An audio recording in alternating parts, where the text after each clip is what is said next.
Estamos aqui em frente à loja Bazar Barreto, uma loja que tem mais de 50 anos, e nós vamos entrevistar o dono. Ele vai contar um pouco sobre toda a cultura envolvida aqui, todas as pessoas que já passaram por aqui e continuam ainda comprando hoje.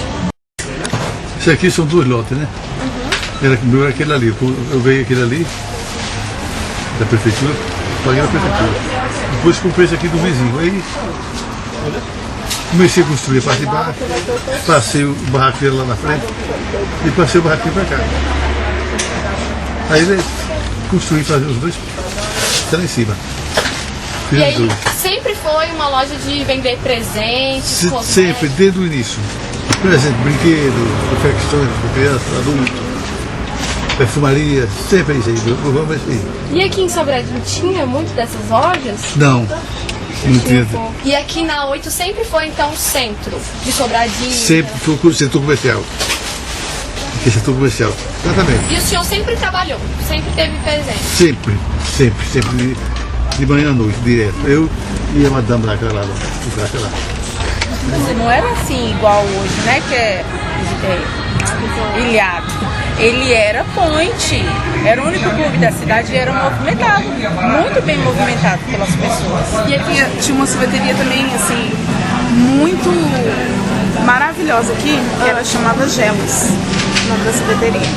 Em termos de vestimenta, aqui na época, né, porque o pessoal era mais, há 25 anos atrás, eu estava entrando também na adolescência, assim, na juventude e tal, a gente usava boot, sabe, uma coisa mais punk rock, até pelo próprio estilo musical mesmo da época. Do rock, dos anos 80, aquela coisa toda, era calça rasgada, e boot, e camisa de exército, sabe? Uma coisa bem assim, meio rebelde sem causa. Como hoje em dia a gente não vê isso, hoje em dia já é outra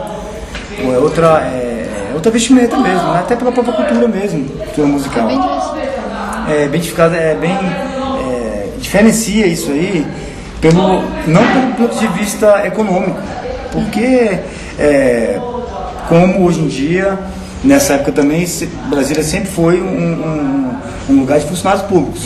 Porque não tinha muita opção, né, de McDonald's, girafas, trailer, então tinha só o Água na Boca, que era um lugar, era o point.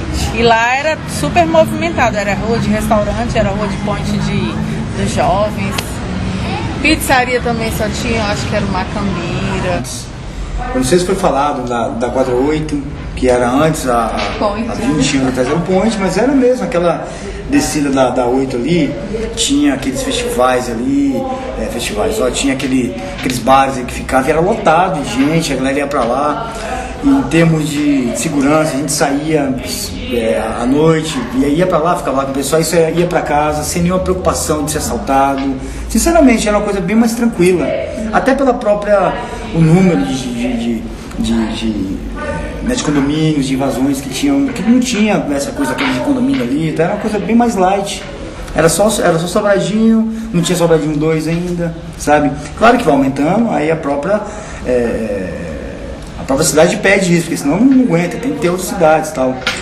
Mas, do ponto de vista, tem que ser uma coisa mais planejada, porque senão acaba com isso aí. Hoje em dia, pra você sair de uma quadra para ir para outra, se for 4 horas da tarde, você fica com medo, dependendo do lugar que você anda. Na nossa época a gente saía 4 horas da manhã, às vezes saía de uma festa, e ia tranquilamente a galera mesmo, assim, sabe? Tem essa diferença que eu vejo de segurança. Que hoje em dia a gente não tem tanta segurança assim. Você vê os pontos de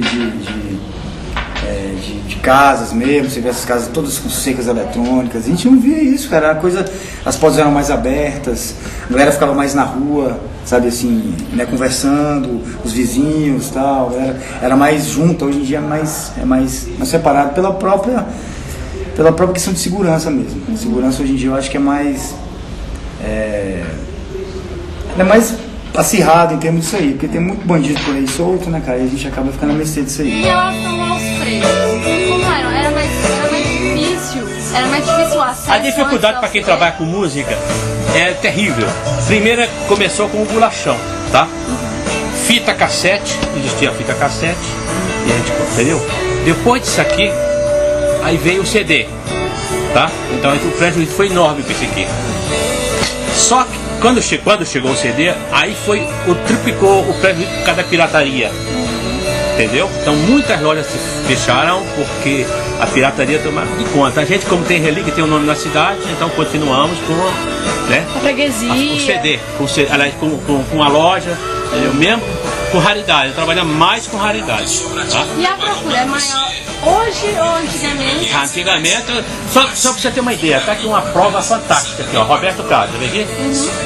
O CD a gente pede 100 cópias, 100 para vender. Antigamente a gente pedia 3 mil discos, vendia só no mês.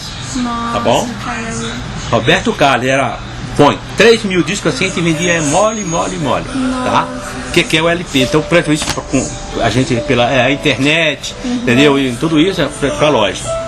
Tá? Interessante. Mas como eu sou teimoso, estou aí até hoje. E a questão dos instrumentos, vocês passaram a vender depois? Também, instrumentos musicais e acessórios. Você fala tudo isso. Desde sempre ou? Não, depois que terminou a pirataria, a gente tinha que arranjar alguma coisa do mesmo estilo, ou seja, e deu certo, entendeu? Por isso que estamos aí. Estamos aqui na quadra 8 e mais ou menos por esse lugar aqui era onde se situava o cinema. No momento está tendo um evento aqui, mas geralmente esse lugar aqui não é muito movimentado. O cinema era aqui na frente. Eu lembro que a primeira vez que eu vim assistir aqui, o cinema que a escola trouxe era Xuxa contra Baixo Astral. Foi logo assim que lançou. Estamos aqui no antigo Sodeso, que há 25 anos atrás era o ponte da juventude. Haviam aqui várias festas e programações com os jovens daquela época. Aproximadamente em 1987, nesse lugar que vocês estão vendo, aconteciam vários eventos. Porém, a realidade hoje é bem diferente. Nós não tivemos autorização para entrar porque o segurança do local nos informou que o estabelecimento está na justiça e por isso está embargado. Nós vamos perguntar um pouco mais isso com a nossa entrevistada Marli. Marli, como era exatamente esse lugar aqui há 25 anos atrás? Era um local muito bonito, muito cheio de vida. Inclusive tinha uma pequena boate aqui e eu vinha com as minhas amigas para dançar, me divertir, tomar refrigerante. No sábado ensolarado nós vínhamos aqui para tomar banho de piscina, tomar um banhozinho de sol e era um lugar muito agradável, muito legal. Os maiores eventos de Sobradinho com certeza aconteciam no Sodeso. E o que estava na mídia há 25 anos atrás? O rock dos anos 80, a geração da música de Brasília, foi muito importante para o mundo, para o Brasil e para o mundo. Que hoje em dia a gente pega qual é o seu, né, pergunta para uma jovem, eu para um jovem, qual é o seu ídolo, falam Renato Russo, falam de Cazuza, falam de Capital Inicial, falam de Plebe Rude, quer dizer, são bandas que nessa época, 25 anos atrás, 20 anos atrás, estavam começando. E eles começaram com a maior garra mesmo, porque foi uma revolução musical isso aí. Quando começou o rock and roll dos anos 80 em Brasília, cara, era uma coisa louca mesmo, assim, de todo mundo ouvir, Legião Urbana. Eu lembro que aquela música Faroeste Caboclo, quando lançou, cara, a gente ficava ouvindo aquela música repetitivamente mesmo, 2, 3, 4, 5 vezes para decorar a letra. E olha que são 9 minutos de música, né? E não é à toa que até hoje eu sei ela todinha. Ela e mais um tanto de músicas dessa geração, falando de música brasileira. Legião Urbana revolucionou, tanto Plebe Rude, que era também do cenário, captou uma revolução musical como foi feita há 25 anos atrás, que realmente aconteceu essa revolução. Da evolução da tecnologia, se ela atrapalhou essa vontade do jovem, né, com relação à garra Dessa mudança, né, dessa revolução musical, né? Com relação à música. Por um lado, eu creio que sim, porque hoje em dia você tem muito acesso. Você clica lá e você vê várias pessoas cantando, você vê muita exposição. Talvez essa exposição toda, ela se torne uma coisa assim, mais um, sabe? Do meu ponto de vista, eu acho que ela acaba atrapalhando um pouco. Porque a pessoa, ela não quer mais fazer essa revolução, talvez. Ela quer mais ficar em evidência. Porque hoje em dia, para você você acha que, mas eu vou postar, que eu vou ter muito acesso, vou ficar conhecido, vou ser conhecido e vou fazer sucesso. E a música não importa muito. Não importa, porque exatamente porque se torna uma coisa mais de exposição. pra você Pra se se expor. beneficiar, não é nem pra E a- mudar o cenário musical, é mais Como pra se acontecia há 25 beneficiar. anos atrás, que a galera fazia mesmo com sangue, porque sabia que não tinha essa mídia toda. Galera, vamos fazer porque a gente gosta. Você sair andando correr atrás dos sonhos, você andando no plano de baixo ali, você via ninguém tocando mesmo ali, violão, é aquela coisa básica. A gente aqui em Sobradinho, e hoje em dia é mais uma coisa virtual, a gente não tem mais essa aproximação, sabe? Aí, dependendo do ponto de vista é bom, dependendo de outro ponto de vista não é tão bom assim. Mas que eu sinto saudades, eu sinto. Como toda pessoa, como vocês vão sentir saudades também dessa época de vocês agora, daqui a 25 anos. Tudo é uma fase, e tudo é bom. O importante é a gente estar vivo aí. Comecei na parte profissional, assim, negócio de banda, com 16, 17, 18, 19. Nessa época, a gente via vontade de vamos lá, vamos tocar, era difícil pra caramba. Mas era verdadeiro. Não que hoje não seja, mas hoje é mais superficial. Mais superficial, assim. Infelizmente. Tem gente que faz de verdade ainda. Mas é mais difícil você criar um novo estilo, você fazer uma revolução musical. Porque está tudo muito misturado. A identidade musical dos jovens hoje em dia ainda não está, ela é difícil de ser formada. Por aquilo que você falou. Tudo é influência, tudo é influenciado, tudo é mídia, tudo Você quer caçar um publicidade. negócio, você liga, como a Jéssica falou, você liga a televisão, tá lá, sertanejo. Você liga um rádio aqui, qual é a mídia? É tudo sertanejo. Não falando mal do estilo, mas é porque há 25 anos atrás era o rock que estava na alta, mas não pela mídia, pela vontade da galera, pelo sangue que a gente dava. Tinha o samba também, que tinha a galera do samba que fazia também, acontecia, tinha. Mas a revolução musical brasileira, e digamos até mundial também, pela influência do Brasil, aconteceu há 25 anos atrás, 20 anos atrás, com o rock brasileiro. Houve uma revolução totalmente verdadeira isso aí, que influenciou gerações. Não é à toa que hoje em dia a gente fala em Renato Russo, todo mundo, opa, isso aí, baixa a bola, porque o cara realmente fez pelo prazer, pela vontade. Há 25 anos atrás, ou mais, né?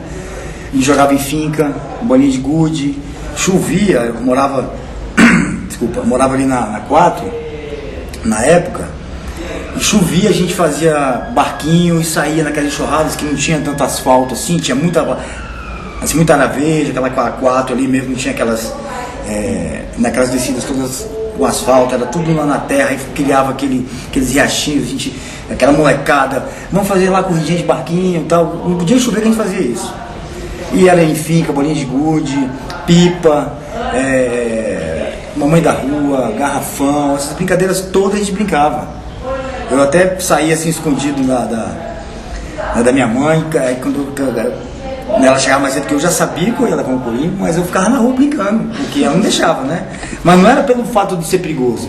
Pela família, vem pra casa, vem estudar e tal, sai nas ruas, né? Só quer saber de brincar. Quer dizer, hoje em dia os moleques não querem brincar, os pais querem que brinquem para ter infância, mas não tem mais esses mesmos jogos, tem essa massa eletrônica aí que veio, né? Mas também temos outras coisas boas hoje, né? Que essa tecnologia que leva a gente para outros mundos, só clicando ali. Na nossa época não tinha computador assim fácil, há 25 anos atrás, nossa senhora, entrar na internet era uma coisa, né? Celular, eu lembro quando minha mãe comprou um celular, aquele celular Motorola, aquele tijolão, rapaz, era uma coisa que...